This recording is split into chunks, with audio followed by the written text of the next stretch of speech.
Welcome back to Dynamics. Okay, so this is going to be a political video, relatively short, but I did want to talk about it. I do have to rush off to band practice, so this has to be kind of quick.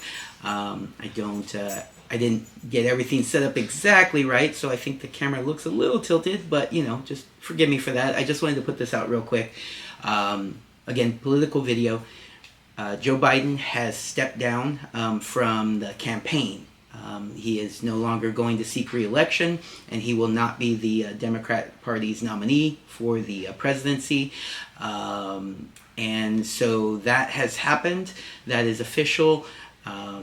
We'll get more into replacing him in just a minute, but I just wanted to say that's my first sigh of relief, my first big sigh of relief. I really, really wanted him to do that.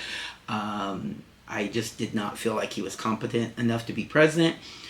Some of the people that are looking to replace him aren't exactly like better candidates, but it's a sigh of relief because they'll be more competent than he is, without a doubt. Even Harris is more competent than he is. The other big sigh of relief will come if and when he steps down from the presidency. And I do think that is going to happen. Since he did this of his own accord, I don't imagine that they will force him out of office. I believe he will step down. He put out this notice on Sunday, and I believe starting tomorrow, Monday, he'll be working, putting in the his last official acts before officially stepping down from the presidency, letting Kamala Harris take the presidency. She will then name a vice president, and you will see that as the ticket for the Democratic Party moving forward. We'll get into that again, like I said, in a little bit. I believe that's what Biden will do. I could be wrong, but I think that's probably what's best for everything: the country, the party, and their chances of beating Trump. Have a strong, this is Kamala Harris. She is the first female president, the first, and she will be seeking re-election, and she will have a vice president who is her running mate. As far as official acts go, Biden, will probably do some pardoning, possibly his son. I can't imagine he will step down before doing that. And there may be some other pardons that he needs to hand out, maybe some goodwill pardons, those sorts of things. Some other official acts that he may want to try to implement before he leaves office. But I do believe they will probably move forward with him stepping down. That's just my prediction. Okay, so replacing him as the candidate. He has given an endorsement to Kamala Harris. She does have, the endorsements of some other people. She is not very popular, and probably can't beat Trump, but I think that's the direction they kind of have to go in for a couple of reasons. One, she would be able to have the fundraising rolled over to her. There'd be no question about her being on all 50 ballots. And then the third thing is, if the Democratic Party wants to be able to continue to say that they are the party that is going to save democracy, as it were, then you can't just throw in a random candidate who no one's even voted for or put any sort of endorsement behind. I highly doubt they're going to do that, but they could. More likely though, Harris will be the candidate. She'll have a vice president who is named in advance, and everybody will be able to consolidate their support behind them, and they will run against Trump. Vance. That's what I see happening.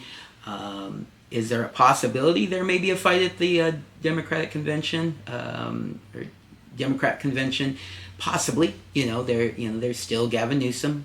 Although I could definitely see her picking him as a VP, but I think part of the conflict there is I think she's from California too. She still technically has residency in California, and you can't have both of them on the same ballot from California. So maybe not Gavin Newsom, just because it doesn't diversify the candidacy. They're both pretty extreme when it comes to their leftism and that sort of thing. and they're both from California. So probably not Gavin Newsom. Also, being the VP on that ticket, and if they if they lose badly, it kind of kills his career, and he would have to step down as governor, which I would be all for, because I live in California and I'd love to have him step down as governor, but I don't think that's going to happen. We could possibly see one of the other governors that they've kind of thrown out there, Gretchen Whitmer. Bashir, I think, is the guy's name from Kentucky. There is, let's see, who else could they throw in there? Those are two options, right? They could go to an elder statesperson in Congress.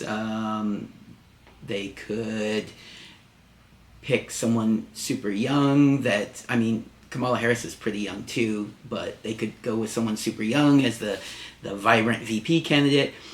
But I think they probably lean towards trying to diversify even more. And I think we're going to get, what's his name?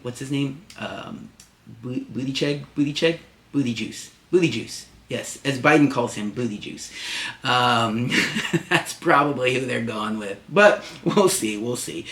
All right. So that's my thoughts on it.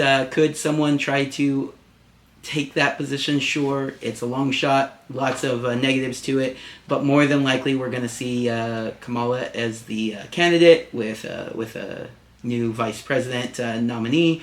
I think Biden's going to step down from the presidency, and she'll actually be running, quote unquote, for reelection as president.